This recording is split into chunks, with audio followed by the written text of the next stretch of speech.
O Senhor esteja convosco. Ele está no meio de nós. Proclamação do Evangelho de Jesus Cristo, segundo Marcos. Glória a vós, Senhor. Naquele tempo, Jesus voltou para casa com seus discípulos. E de novo se reuniu tanta gente que eles nem sequer podiam comer. Quando souberam disso, os parentes de Jesus saíram para agarrá-lo, porque diziam que estava fora de si.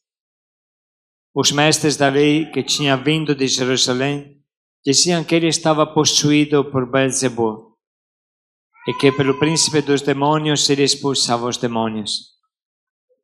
Então Jesus os chamou e falou-lhes em parábolas. Como é que Satanás pode expulsar a Satanás? Se o reino se divide contra si mesmo, ele não poderá manter-se. Se uma família se divide contra si mesma, ela não poderá manter-se.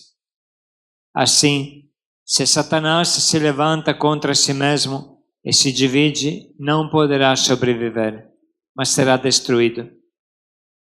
Ninguém pode entrar na casa de um homem forte para roubar seus bens sem antes o amarrar. Só depois poderá saquear a casa. Em verdade vos digo, tudo será perdoado aos homens, tanto os pecados como qualquer blasfêmia que tiverem dito. Mas quem blasfemar contra o Espírito Santo nunca será perdoado, mas será culpado de um pecado eterno. Jesus falou isso porque diziam, ele está possuído por um espírito mau. Nisso chegaram sua mãe e seus irmãos. Eles ficaram do lado de fora e mandaram chamá-lo. Havia uma multidão sentada ao redor dele. Então lhe disseram, tua mãe e teus irmãos estão lá fora à tua procura. Ele respondeu, quem é minha mãe e quem são os meus irmãos? E olhando para os que estavam sentados ao seu redor, disse, aqui estão minha mãe e meus irmãos. Quem faça a vontade de Deus, este é meu irmão, minha irmã e minha mãe. Palavra da salvação. Glória a vós, Senhor. O príncipe deste mundo agora será expulso. E eu da terra levantado atrairei todos a mim mesmo. Aleluia, aleluia, aleluia, aleluia, aleluia, aleluia. Vamos agora dedicar um breve tempo para compreender o sentido da palavra de hoje, que é tão rica e tão bonita. Como sempre, a reflexão, a homilia, ela não pode ser muito longa, é um pontapé para que cada um possa meditar por sua conta. Mas o que as leituras destacam com força, com clareza, é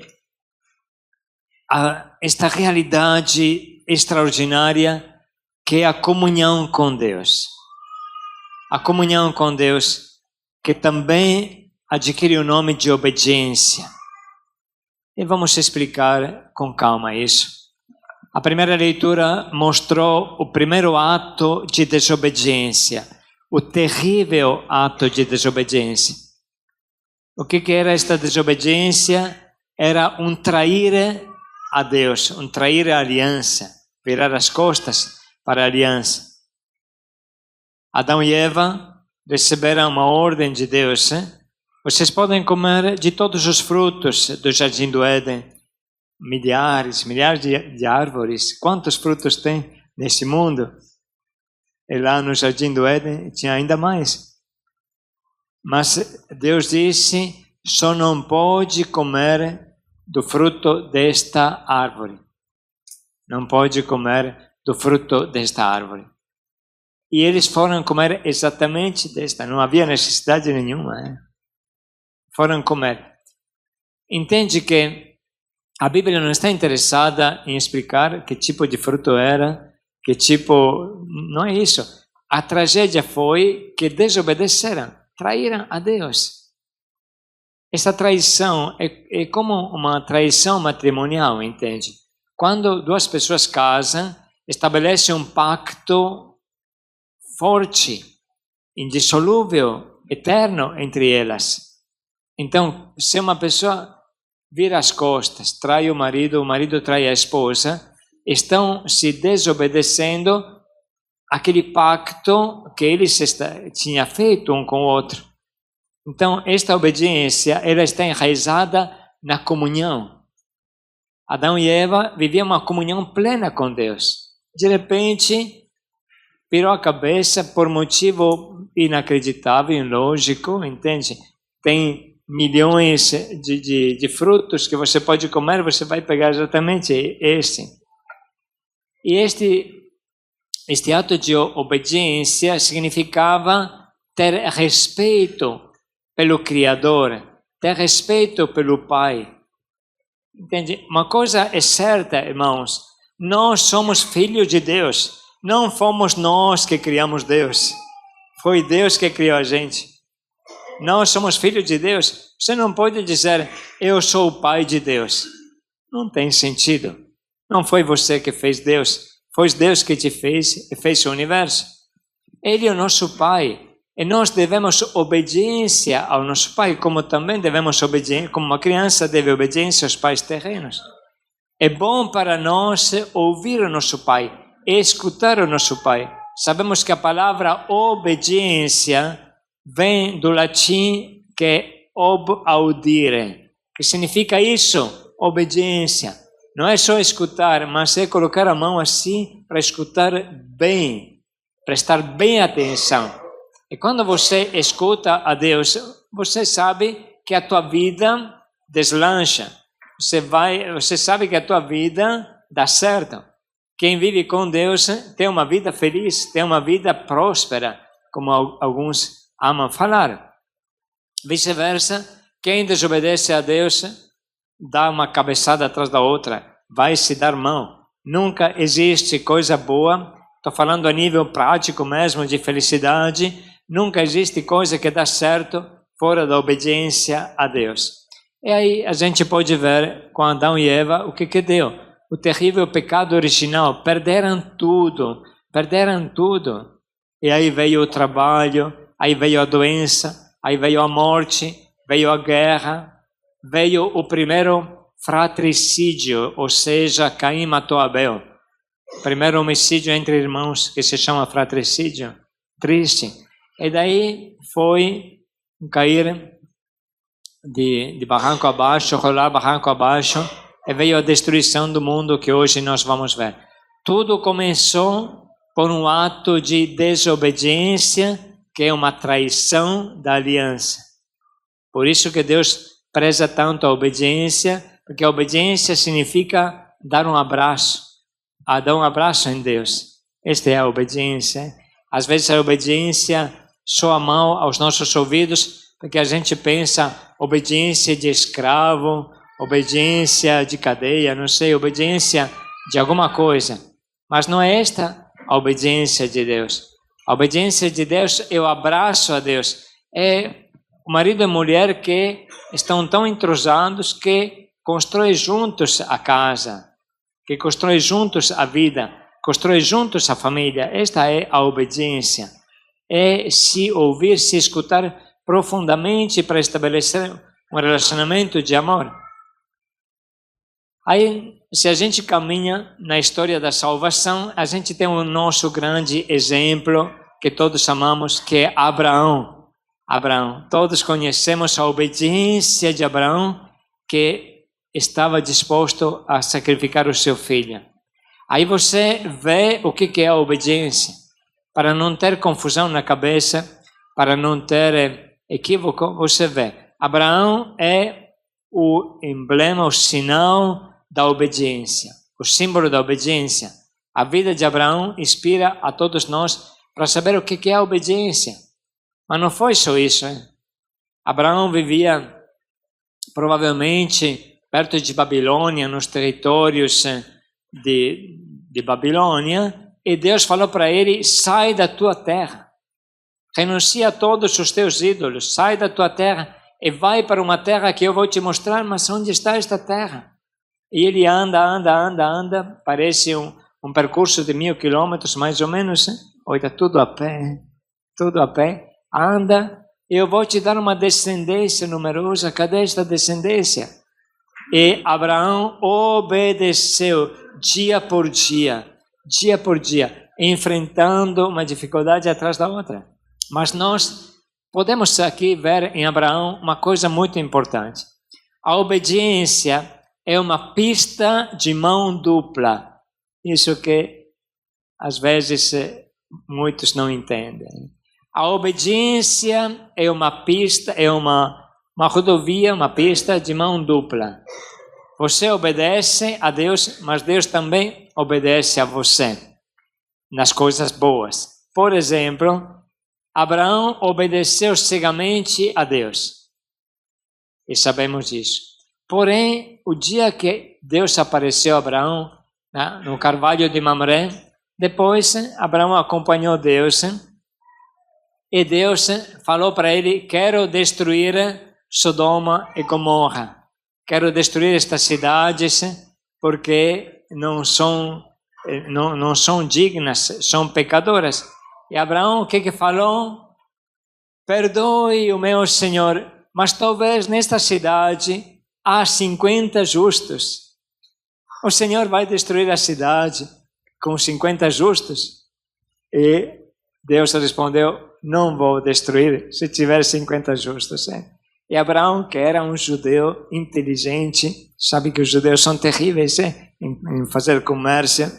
Então, mas perdoe o meu Senhor, talvez não tenha 50, talvez tenha 40.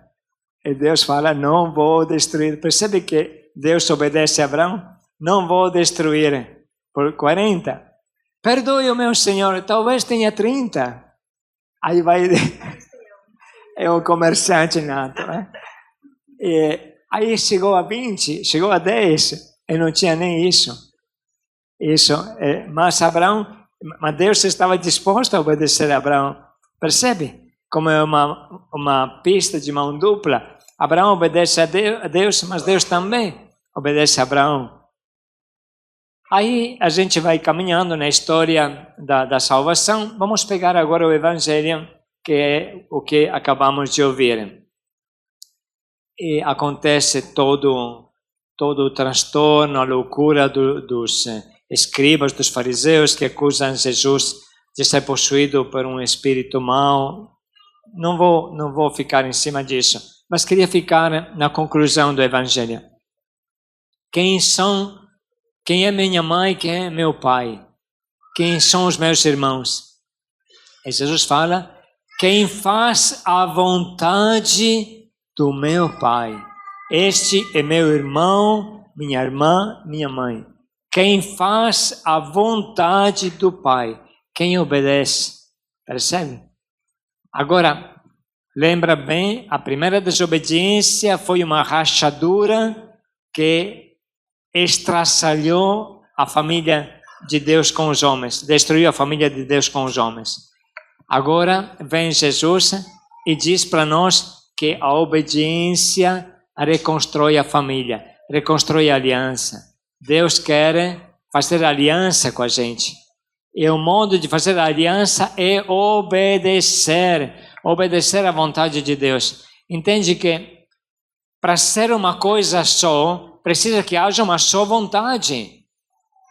Nós fazemos parte do corpo de Cristo. E Cristo é Deus, fazemos parte do corpo de Deus. Agora você me diga, se um braço desobedecesse, a falar: eu não quero ir para cá, não quero ir para lá, aí ficasse um braço louco. Como seria difícil a vida, hein? E se uma perna falasse: estou cansada de ficar no corpo, eu quero dar uma saída. Vai ver. Aí ela se arranca do corpo e vai dar uma saída. É impossível que o corpo tenha duas vontades. Seria um corpo rachado. Assim nós, fazendo parte da família de Deus, fazendo parte do corpo de Deus, precisamos ter uma só vontade. E sabemos bem que é melhor a vontade de Deus do que a nossa. Nós temos vontades estúpidas, vontades insignificantes. Mas se queremos construir a família de Deus, precisamos que reine a vontade de Deus na nossa vida. E não somos escravos, não. Se lembra da história da pista de mão dupla, da estrada, da rodovia de mão dupla? Vou dar um exemplo. Quem realizou a vontade de Deus mais do que Maria? Quem é que realizou a vontade de Deus mais do que Maria? Ninguém. Essa serva do Senhor, faça-se em mim segundo a tua palavra. Vocês todos sabem disso. Contudo, olha bem, pensa bem na vida de Maria. O que aconteceu em Caná da Galileia? Prevaleceu a vontade de Deus ou a dela? Não. A palavra é certa, sim, porque era a vontade de Deus. Mas lá naquele episódio, Maria fala para Jesus, não tem mais vinho. E entende que ela queria um milagre, entende? E Jesus responde, não chegou a minha hora. Não quero fazer um milagre, não chegou a minha hora. E ela não se preocupou, falou para os servos, fazei o que ele vos disser. Nem perguntou para Jesus, Senhor, será que dá só para esta vez? Não, vamos adiantar, vamos fazer uma exceção. Não, fazei o que ele vos disser. Não se discute. E Jesus faz o milagre. Claro que Jesus também queria. Porém, o trecho aparece que o milagre foi feito porque Maria quis. Maria quis. Agora percebe, Maria fez a vontade de Deus desde o nascimento, desde a concepção de Jesus.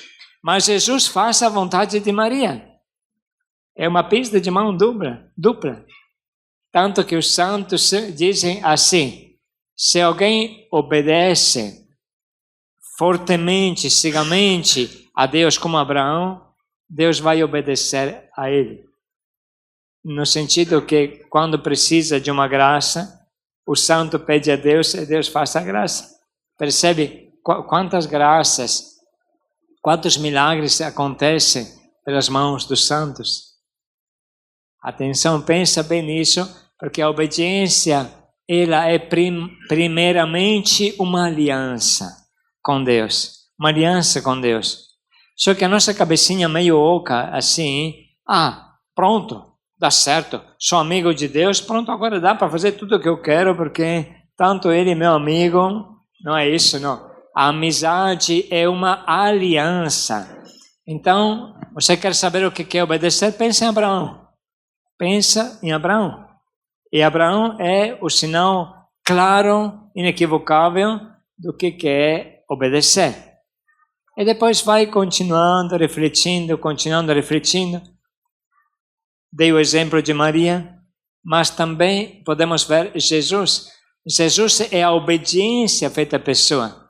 Obediente até a morte de cruz. Contudo, você se lembra quando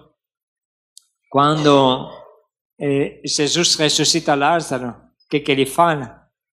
Obrigado, ó Pai, eu sempre sei que tu me escutas. Mas falei isso para que eles possam acreditar. Então, Jesus sabe que ele quer ressuscitar Lázaro, que pede ao Pai, e o Pai faz um milagre, mas é Jesus que quer ressuscitar Lázaro. E depois de um pouco, depois de uma semana, somente no Jardim das Oliveiras, Jesus disse, não a minha vontade seja feita, mas a tua, Senhor. Você percebe como a obediência é uma estrada de mão dupla, uma pista de mão dupla? Então, você obedece a Deus, Deus obedece a você.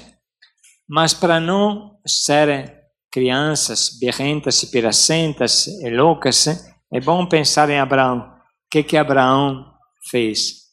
Assim, quando você alcançar a obediência de Abraão, então Deus também vai obedecer a você. Na verdade, não é questão, é questão de comunhão, entende? É uma questão de aliança. É uma questão de aliança. seja Deus, seja você, quer que o reino caminhe, que o reino caminhe. Então, você está expressando a tua vontade, no caso do milagre, mas na verdade é a vontade de Deus. Reflita sobre isso. E vamos ficar com a parte mais clara para nós. Abraão fez a vontade de Deus, Maria fez a vontade de Deus. Como é que uma mãe quer a morte do filho, entende? Mas ela aceitou, acolheu, aceitou, viveu a vontade de Deus, que era o sacrifício do seu filho. E sabemos bem, se a gente reflete com atenção, sabemos, por exemplo, que o acontecimento de Caná da Galileia, a água que se torna vinho, acelerou a morte de Jesus, porque começou a hora. A hora, já sabia aonde ia parar a hora. A hora era a hora da cruz. E quando Jesus falou, não chegou a minha hora, significava que ele queria começar mais tarde. E Maria quis começar, acelerou este momento.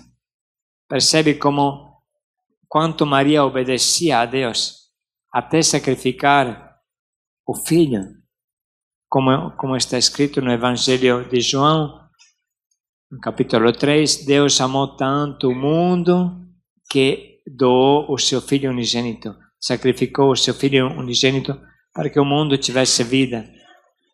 Então, meus irmãos, vamos acordar para a vida, entende? Chega de cabeçada. Vamos escolher a obediência. Vamos escolher a obediência. A obediência nas pequenas coisas, assim. Agora falei que chegaram 20 irmãos para fazer limpeza aqui na Guadalupe, para deixar mais tempo aos cuidadores de cuidar dos doentes que precisam. Gente, a obediência ela se torna muito pequena. Vamos fazer desse jeito ou do outro jeito. Vamos fazer este quarto ou outro quarto. Vamos lavar assim ou assado. Já dá para se chocar nestas coisas. Então, vamos treinar na obediência. Mas depois tem uma obediência maior. Por exemplo, a Missão Belém, ela propõe 6 meses de restauração. 6 meses é muito pouco, hein? Tanto que depois a gente propõe, se alguém quiser, de ficar mais 3 meses como um voluntário. E quem sabe mais 3 meses, assim se fortalece mesmo. Olha, às vezes até chegar a 6 meses é difícil. Por quê? Porque a pessoa fica criando as suas vontades. E vai sair e vai dar zebra, vai dar coisa que não vai bem. E vai cair e volta de novo para a missão. Mas quantas vezes precisará catar uma pessoa na sarjeta? Quantas vezes precisará buscar uma pessoa na Cracolândia de novo? Quando vamos aprender a obedecer? Quando vamos aprender a obedecer? Quando vamos aprender a fazer aliança com Deus? Quando vamos aprender que a nossa cabecinha é muito pequena a respeito da cabeça de Deus? Por que você quer ir atrás da tua cabeça, entende? Você vai se estrepar, você vai se dar mão. Não queira assim dar cabeçada uma atrás da outra, porque é melhor obedecer a Deus. E assim, não vamos fazer isso só por vantagem. Quem é inteligente obedece, claro. Mas vamos fazer isso porque amamos a Deus. Amamos a Deus. O amor é que te leva a sacrificar a tua vontade e buscar a vontade de Deus. E a vontade de Deus é claro que se encontra na oração, a vontade de Deus se encontra na comunhão. Muitas vezes a vontade de Deus é dada até pelos teus responsáveis. Isso é muito, muito claro, hein? Muito claro, porque Deus quis transbordar, quis que a sua autoridade transbordasse fora dele nos coordenadores. Tanto que São Paulo fala, não existe autoridade nesta terra que não foi dada por Deus. Por isso que precisa obedecer até às autoridades civis, não religiosas. Então vamos escolher a obediência. Às vezes nós que somos tão revoltados, tão rebeldes, assim, vamos escolher a obediência. E claro que Deus nos ama muito, mas o fato que nos ame não autoriza a gente a fazer besteira. Claro que Deus deixa a gente livre e o seu amor nunca acaba, claro isso. Mas isso não dá autorização nossa a fazer besteira, porque se a gente fizer besteira, é a gente que apanha. Depois Deus está lá para nos acolher de novo, mas por quê? Por que se matar com a desobediência? Por que não obedecer a Deus? Então eu espero que hoje esta leitura, primeira leitura do Evangelho, nos ajude. O tempo é curto e não podemos ir além disso, mas espero que nos ajude a escolher. Eu quero obedecer, eu quero fazer Deus feliz. Aqui é o ponto. Eu quero fazer Deus feliz, eu quero fazer Deus feliz ouvindo a sua palavra, obedecendo à sua vontade. Vou deixar agora um minuto de silêncio, cada um pense no seu coração, diga o seu sim a Deus. Diga o seu sim a Deus.